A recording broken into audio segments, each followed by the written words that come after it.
భాష గారు చెప్పండి, లావణ్య అంటే మీకు ఎందుకంత కోపం? లావణ్య పైన ప్రతిసారి మీరు మీడియాతో మాట్లాడుతున్నప్పుడు లావణ్య పేరుని తీసుకొస్తుంది. వై? లావణ్య కాదు, ఎవరన్నా సరే మగాళ్ళని, అమాయకులైన మగాళ్ళని టార్గెట్ చేసి బలవంతంగా కేసు పెట్టి వాళ్ళని ఎక్కించి డబ్బులు పొందాలి, ఎక్స్ట్రాషన్ చేయాలి అనుకునే వాళ్ళు ఎవరైనా సరే నాకు వాళ్ళంటే చిరాకు పాపం. ఓకే. దీనికి ఈ కాజ్ కోసమే నేను ఫైట్ చేస్తున్నాను కదా. ఇవాళ ఈ షూటింగ్స్ కోసం కానీ లేకపోతే దీనికోసం చేస్తున్న నేపథ్యంలో కళ్ళ ముందు కనపడుతుంది సాక్ష్యాలు కదా. ఆవిడ డ్రగ్స్ చేస్తున్నాను ఓపెన్ గా చెప్పినా, ఏం చెప్పినా లావణ్య పర్సనల్ గా తెలుసా మీకు? మీరు మీట్ అయ్యారా ఎప్పుడైనా? పర్సనల్ గా తెలుసా? తెలియదు. సో మీకు అవన్నీ ఎట్లా వచ్చినాయి ఎవిడెన్స్? హౌ టు ఎవిడెన్స్లు అనేవి ఇప్పుడు పోలీస్ కేసు అనేది ఒకటి జరిగింది. ఓకే. ఈ పోలీస్ కేసు అనేది ఎక్కడో జరిగిందని రాజస్థాన్ ఒకసారి చెప్పాడు. దాన్ని బేస్ చేసుకుని మనం సెర్చ్ చేసిన తర్వాత గుంటూరులో ఒక ఎఫ్ఐఆర్ రిజిస్టర్ అయింది అనేది ఉంది. ఇంకా తర్వాత నేను ఒకటి నిలబడి పోరాడుతున్నాను వీడికి అగెనిస్ట్ గా అన్నప్పుడు ఆవిడ బాధితులు ఎవరైతే ఉన్నారో వాళ్ళందరూ కూడా నాకు రకరకాలుగా ఇన్స్టాగ్రామ్లోను వాటిలోను ఇదిగో అని చెప్పి రకరకాల ఫోటోలు పంపించడం లేకపోతే ఇవి పంపించడం. ఇప్పుడు లావణ్య బాధితులు ఎంతమంది ఉంటారు? నన్ను కాంటాక్ట్ అయిన వాళ్ళు కనీసం ఒక 10 మంది, మినిమం 10 మంది. ఇంకా చాలా మంది చెప్పారు కానీ వాళ్ళు సరైన సాక్ష్యాలు ప్రొవైడ్ చేయలేదు. అంటే రాజస్థాన్ ముందుగా గుర్తించలేదా లావణ్య అలా ఇటువంటిది అని చెప్పేసి? రాజస్థాన్ ముందుగా గుర్తించలేదు? గుర్తించాడు ఒక టైంలో. సో తర్వాత విడిపోయారు కూడా. విడిపోయిన తర్వాత కూడా ఈయన ఆవిడ అంటి పెట్టుకొని ఉండడానికి కారణం ఏంటంటే ఈయన బెదిరించి బ్లాక్మెయిల్ చేసి డబ్బు గుంజడం, పాత పరిచయాలు ఆ ఫోటోలు అడ్డం పెట్టుకొని వీడి కేసులు పెడతాను అది అని చెప్పి అతన్ని బెదిరించి బ్లాక్మెయిల్ చేసి చాలా రోజులు తన పాపం గడుపుతుంది. ఎప్పుడైతే ఆయన నేను ఇంకా డబ్బులు ఇవ్వలేను అని చెప్పి చేసేసాడు, కంప్లీట్ గా అగెన్స్ట్ వెళ్ళిపోయాడు. అది కూడా ఎందుకు డ్రగ్స్ డైరెక్ట్ గా దొరికిపోయింది, రెడ్ హ్యాండెడ్ దొరికిపోయింది. ఇంకా ఈయన కూడా ఇంట్లో ఉంటే ఈయన మీద కూడా కేసులు అవుతాయి. ఈయన కూడా అదే దాంట్లో దంతా కలిసి చేస్తున్నాడేమో అనుకుంటారు. కాబట్టి నాకు ఎందుకు నా ఇమేజ్ పాడైపోతుందని ఈయన ఫస్ట్ వెళ్ళిపోయాడు. ఆవిడ వెళ్ళిపోమన్నా కూడా ఆవిడ అక్కడే భీష్మించుకొని అక్కడే ఇంట్లో కూర్చొని చేస్తుంది. సో పోలీసులు కూడా వెళ్ళి అక్కడ నిజంగా డ్రగ్స్ ఉన్నాయా లేదా అని చేసేంత ఇది కూడా లేదు. ఎందుకంటే క్లియర్ కట్ గా ఇంట్లో ఉన్న పనివాడే బయటకు వచ్చి చెప్పాడు, ఎక్కడెక్కడ దాచిపెట్టి శ్యామ్ అనే వ్యక్తి వచ్చి చెప్పాడు. అయినా కూడా ఏం యాక్షన్ లేదు.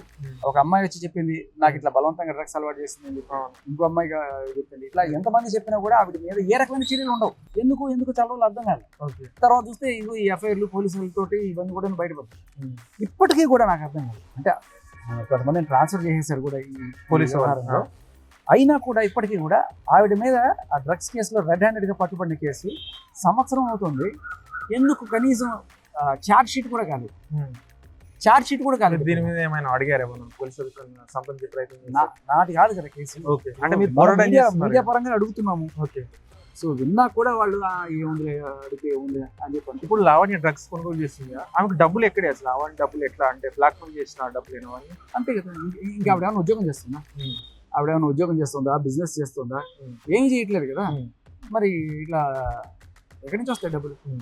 ఆమె డైలీ ఏం చేస్తారు అసలు? డ్రింకింగ్ అండ్ డ్రగ్ తీసుకోవడం. ఇప్పుడు ఆవిడ మన కెమెరా అయితే పెట్టి చూడలేదు కానీ ఆవిడ చేసే మాట తీరు కావచ్చు, లేకపోతే ఆవిడ తిట్టే బూతులు కావచ్చు, ఎప్పటికైనా డౌట్ వస్తుంది. ఇది మామూలు మనుషులు బిహేవ్ చేసే తీరు కాదు. మిగతా వాళ్ళు లేకపోతే డ్రగ్స్ చేసేవాళ్ళు అలాగే బిహేవ్ చేస్తారు తప్ప ఆ పచ్చి బూతులు మాట్లాడడం. లేకపోతే నేను ఒక చోట ఇంటర్వ్యూ చేస్తుంటే ఆవిడ అర్ధరాత్రి 11:30 వచ్చి ఎందుకు పచ్చి బూతులు మాట్లాడుతూ వస్తుంటే మామూలు మనుషులు చేసే బిహేవియర్ మామూలు ఆడది ఎవరైనా చేస్తుంది అట్లా. సో తర్వాత ఎవరికైనా అర్థమైపోతుంది డ్రగ్స్ ఉన్న వాళ్ళు చేసే బిహేవియర్. అయినా కూడా కళ్ళ ముందు అన్ని కనబడుతున్నా ఎటువంటి చర్యలు ఉండవు. అసలు మస్తాన్ సాయి మీద ఎందుకు కేసు పెట్టింది లావణ్య? మధ్యలో అప్పటిదాకా బాగానే ఉంది. మస్తాన్ సాయి మీద ఇప్పుడే కాదు కదా, అంతకుముందు 2023 ఫస్ట్ కేసు పెట్టింది. అప్పుడు యాక్చువల్గా మస్తాన్ సాయి కామాంధుడు, ఆయన ఎన్నో వీడియోస్ ఉన్నాయని చెప్పేసి కూడా అప్పట్లో చాలా వార్తలు వచ్చాయి. అసలు Mastan Sai IIT student, IIT Kharagpur student. కర్మగాలి 7 వల్ల చెప్తున్నాడు. ఇంకా అప్పటి నుంచి చెప్పండి, లావణ్య టార్గెట్ ఏంటి? డబ్బున్న వాళ్ళైనా? డబ్బున్న వాళ్ళని ట్రాప్ చేసి వాడుకోవడమేనా? ఆవిడ వేరే ఉద్యోగం ఏం చేయట్లేదు, బిజినెస్ చేయట్లేదు. ఇప్పుడు ఈ నాళ్ళ నుంచి ఆవిడకి ఎట్లా గడుస్తుంది? వాళ్ళ నాన్న లేకపోతే వాళ్ళ అన్నతో బడ్డీ కొట్టేస్తాం. మరి ఆయన ఏం ఇస్తున్నారు ఏంటో. సరే, మా కళ్ళ ముందు కనబడేవి ఏంటి అంటే మస్తాన్ సాయిని కొన్ని కాల్ రికార్డ్స్ కూడా మీరు చాలా రాష్గా మాట్లాడి 50 లక్షలు ఇస్తానన్నాడు, ఇవ్వలేదు, నన్ను మోసం చేశాడు.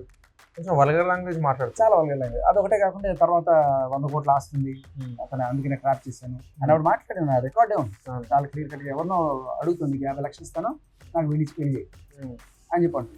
సో ఒక పక్క ఆయన పెళ్లి చేసుకోవడానికి ఇష్టపడుతుంది, ఇంకో పక్క రాజతరుణ్ అమ్మఒడు అంటే ఎవరి చెవులు పూలు పెడుతున్నారు. అవును. సో అంత కళ్ళ ముందు కనబడుతున్నాయి అన్ని పచ్చి అబద్ధాలు అని చెప్పి కళ్ళ ముందు కనబడుతున్నాయి. ఆవిడ మందు కొట్టి గట్ట చేస్తుందని అందరికి ఓపెన్ గానే తెలుసు, డ్రగ్స్ చేస్తానని ఓపెన్ గానే చెప్పింది, నేను మస్తాన్ సైకిల్ డ్రగ్స్ చేస్తాం, పార్టీస్ చేస్తాం.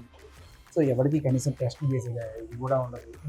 కనీసం ఆ ఇంట్లో ఆ పనివాడు వచ్చి చెప్పాడు ఇంట్లో డ్రగ్స్ ఇంజెక్షన్స్ తీసుకొచ్చాను, తీసుకొచ్చాను అయినా కూడా పోలీసులు వెళ్ళి చేయడం ఏం లేదు. సో అంటే రాజతరుణ్ లాంటి వాళ్ళు ఏం చేస్తారంటే కొంతమంది తిరిగితనంలో అమాయకత్వం మరి. సో పోరాటం చేయలేదు, ఎందుకంటే ఇంకా వెళ్ళిపోయాడు. ఎందుకు ఆ ఇంట్లో ఉంటే నాకు కూడా ఈ డ్రగ్స్ బాగుతాం నాకు అంట కడతారు. అంటే ఇప్పుడు విల్ల అయినదే కదా, దాదాపు 2-3 కోట్లు వర్తుంటారు. అదే కదా ఇప్పుడు ఆయన పెడుతుంది. ఇప్పుడు ఆమె అంతా ఆయన డైరెక్ట్ గా వెళ్ళి ఆ ఇంట్లో కూర్చున్నాడు అనుకోండి, వీళ్ళు కూర్చుంటే ఇదిగో వీడియో నాకు డ్రగ్స్ అలవాటు చేశాడు, ఆయన మీద ఏదైనా ఇది చేయొచ్చు కదా. సో ఎందుకు వచ్చిన గోలంటే పక్కన రోజులు. బట్ ఎన్నాళ్ళు ఆయన వెళ్ళ ఇప్పుడు పోలీసులు ఏమన్నా తెలుస్తారేమో అని చెప్పి చూస్తున్నారు.